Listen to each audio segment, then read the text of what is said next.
عاوزين نمنع نفسنا، بس بصراحة لأ، أنا باضعف بصراحة قدام الأكلة دي من أحلى الأكلات ومن أجمل الأكلات بجد والله. أكلة النهاردة أكلة فعلًا تحفة ما نقدرش نستغنى عنها. بس تعالوا بقى هاقول لكم على جمال المحشي إزاي تطلعيه زبدة وما يفكش منِك ولا حباية على وش الحلة، وسر تسويته، وهاقول لِك على كل حاجة في الفيديو بتاعنا النهاردة. بصراحة المحشي بتاعنا النهاردة كان فعلًا يجنن روعة، وهو قدامكم كده زي ما انتم شايفين.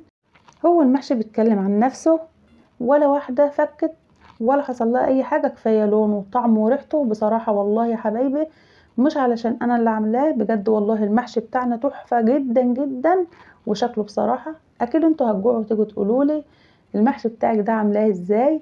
تعالوا بقى هقولكوا عاملاه ازاي. السلام عليكم ورحمة الله وبركاته، اللهم صل وسلم وبارك على سيدنا محمد وعلى آله وأصحابه وسلم تسليما كثيرا طيبا مباركا فيه. اهلا بكم يا حبايبي في قناتي، قناة حياة توفير، باحسن واحلى اخوات واعز اخوات. ربنا يخليكم لنا دايما، ربنا يديكم كده على قد ما بتتعبوا معانا، ربنا يجازيكم كل خير. بجد بشكركم كلكم يا حبايبي، بجد شكرا لكم كلكم. طبعا زي ما احنا شايفين الاكله بتاعتنا النهارده هي اساس الاكله او ملك الاكله النهارده هو المحشي. بس بصراحة الأكل بتاعنا كله والله فعلا طلع جميل أوي النهاردة. هو بصراحة ده أكلنا على طول، بس النهاردة فعلا يعني الأكل كان جميل كله. يعني لما نعمل المحشي ونعمل ملوخية ونعمل الجمال ده كله، بجد حاجات بسيطة بس عملت أكل كتير يكفي أكتر من 12 فرد. سبحان الله ازاي البركة في ايدك. يلا حبايبي بقى كده هنسمي الله وهنشوف هنعمل ايه مع بعض النهارده. زي ما احنا شايفين انا جبت الكرنب وسلقته الاول زي ما احنا شايفين كده، وبدأت ان انا حطيته على صينية لحد ما يبرد يعني، او ممكن تطلعيه لو الصينية بتاعتك مش واسعة تطلعيه على مية باردة على طول. بس هي الصينية بتاعتي واسعة، وكان الورق بيعتبر يعني بيبرد ورايا اول باول. تعالوا بقى هقول لكم سر المحشي ولمعته وجماله، فعلا والله حاجة تحفة جدا. وكمان موفرة خالص. انا بصراحة لما بجيب لحمة بحاول اجيب كيلو كده من الدهن، وبركنه كده في الفريزر قطع كده، اطلعه على قد حاجات معينة بطبخها بيطلع معايا. يعني فعلا الدهن ده بيخلي حاجات كتير جميلة جدا جدا. انا جبت قطعة الدهن زي ما انت شفت كده، قطعتها في الحلة وبدأت اسيحها، ونزلت عليها بالبصل اللي انا محتاجاه للتسبيكة بتاعة المحشي النهاردة. وبدأت ان انا يعني شوحت البصل كده. انتوا عارفين يعني الناس اللي معايا على طول في القناة عارفة ان انا مش يعني مش بحب ان انا اعمل التقلية واحمرها. زي ما احنا شايفين احنا حطينا الطماطم على البصل وسبكناه، وبعد كده نزلت بقطعة من الزبدة طبعا زي ما احنا شايفين. وبعد كده بدأت ان انا يعني جبت التوابل بتاعتي اللي هي فلفل اسود وملح وشوية سكر، يعني ربع معلقة من السكر كده، وشوية كمون وشوية شطة وخلاص، والشطة دي على حسب الرغبة. وبدأت ان انا برضو اقلب فيه كده، وبعدين بدأت ان انا انزل برضو بالرز اللي عندي الكمية اللي هتعمليها. تعملي المحشي بتاعك تسبكي تسبيكه كده. يعني المحشي بالطريقه دي فعلا بيبقى طعمه جميل جدا جدا، لو جربتيه بجد بنفس الطريقه هيعجبك جدا ومش هتبطلي تعمليه. وبعد كده نزلت بالرز يا حبايبي زي ما انا قلت لكم. وعندي برضو الخضره مقطعاها غسلاها ومنشفاها، يعني مصفياها من الميه خالص، وبعدين قطعتها. وبعدين هننزل على الرز بتاعنا بالخضره. انا عندي يعني عملت حوالي يعني 2 كيلو الا ربع طماطم او كيلو ونص من الطماطم، على نص كيلو من البصل، على كيلو ونص من الرز. والتوابل اللي انتوا شفتوها يا حبايبي، وبرده قطعة الدهن كانت قدامكم. وبرده حطيت الزبدة زي ما انتوا شفتوها. وبعدين برضو نزلت بالرز زي ما انتوا شايفين كده بعد ما سبكنا كل ده. وبعد كده حطيت الخضرة زي ما انتوا شفتوا برضو. وبعدين هنبدأ بقى ان احنا نشوف. انا صراحة ما لفتش المحشي قدام الكاميرا علشان انتوا كلكم اكيد عارفين لف المحشي مش محتاج. طبعا هنعمل شوية ملوخية كده جميلة زي ما انتوا شايفين. الملوخية بتاعتي طبعا انا غسلتها وهي لسه في العيدان بتاعتها او الشجرة بتاعتها زي ما انتوا عارفين. غسلتها بحب اغسلها كده الاول، وبعدين بجيب مثلا حتة قماشة نظيفة او فوطة مطبخ نظيفة، بقعد بقى كده اقطف الملوخية. بكون موقفاها على الجذور بتاعتها او العيدان بتاعتها، والورق بتاعها لفوق في قلب حاجة علشان ما توقعش مكانها. وبعدين ببدأ ان انا اقطف الملوخية واحطها على حاجه فوطه ناشفه كده تكون حاجه نظيفه، وبعد كده بشيلها يعني اخرطها بالمخرطه، او عاوزه تعمليها بالكبه براحتك. طبعا زي ما احنا شايفين كان المحشي بتاعي انا لفيته ان شاء الله حلة محشي زي العسل. بدأت ان انا ازوده بالشوربة.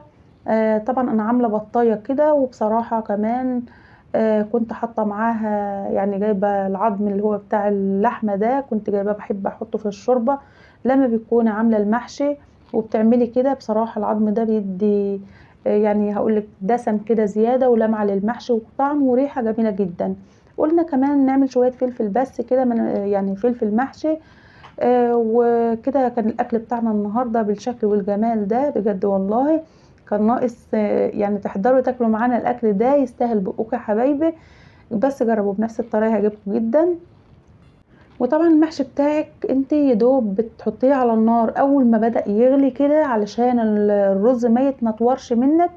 تبدأي المحشي الكرنب يا حبايبي، تبدأي ان انت اول ما يبدأ يغلي المحشي معاكي تبدأي تهديله شوية صغيرين، وتتابعي برضو لما تلاقي لسه يعني بيغلي جامد وهينطور منك الرز، هدي كمان شوية وتابعي الحلة بقى مرة على مرة لحد ما بيتشرب معاكي، وبعد كده غطيه بورق ألمونيوم زي ما احنا شفنا كده. وبعد كده طبعا هيطلع معاكي احلى محشي هتعمليه في حياتك. طبعا كنا كده خلاص المحشي بتاعنا يعتبر خلاص على وشك او وش سوا كده، كان استوى خلاص. قلنا بقى نعمل كمان شوية ملوخية كده اللي انتوا شايفينهم دول. حطيت شوية شوربة في الحلة وبدأت ان انا نزلت عليها بالملوخية. برضه عاوزة اقول لكم يعني سر جمال الملوخية ولونها الاخضر اللي ما بيتغيرش، ان انت تغلي الشوربة وبعد كده تحط الملوخية بتاعتك وتقومي طافية على طول في ساعتها، ما تسيبهاش تغلي معاكي علشان لا ترقد منك ولا تغير لونها تنها خضرة بنفس اللون ده. دي سر جمال الملوخية بجد والله. تحفة تحفة جدا. بنحمر لها بقى شوية توم كده، انا عاملة يعني راس توم حلوة كده. عملتها حطيت حتة زبدة على يعني معلقتين زيت علشان ما كانش عندي سمنة سايحة اللي هي الزبدة بنسيحها. انا قلت كده هي مش هتلحق ان هي مثلا تتحرق ولا كده.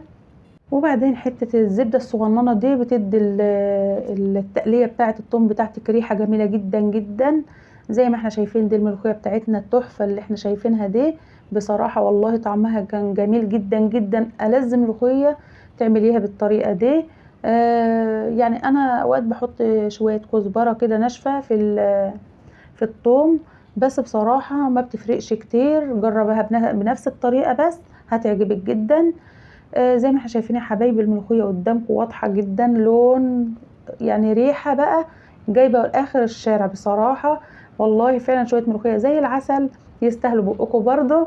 يلا بقى انا اشوقكم وانتوا جربوا وقولوا لي رأيكم في التعليقات، انا مستنية رأيكم. زي ما احنا شايفين دي حلة المحشي الجميلة بتاعتنا. هنكبها بقى على الصينية. انا بحب المحشي بتاعي اكبه على صينية بصراحة، بيبقى فعلا كده اكلة فعلا من الاكلات الجميلة جدا. الصينية لوحدها بتفتح النفس. زي ما احنا شايفين ولا واحدة موقعة رز ولا واحدة فكت ولا اي حاجة خالص. انت بس حاولي ان انت ترصي يعني رصات المحشي تكون متساوية وما يكونش موقعة رز في الحلة. والتسوية المهم الدور عليها اهم حاجة في التسوية.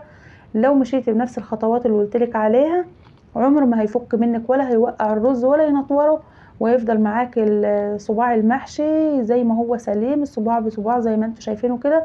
انا بقى المحشي بتاعي كده يعني مخليه كبير شويه بس بجد والله تحفه، وكان دايب ولذيذ جدا جدا. احلى محشي هتعمليه لو عملتيه بالطريقه اللي انا قلتلك عليها.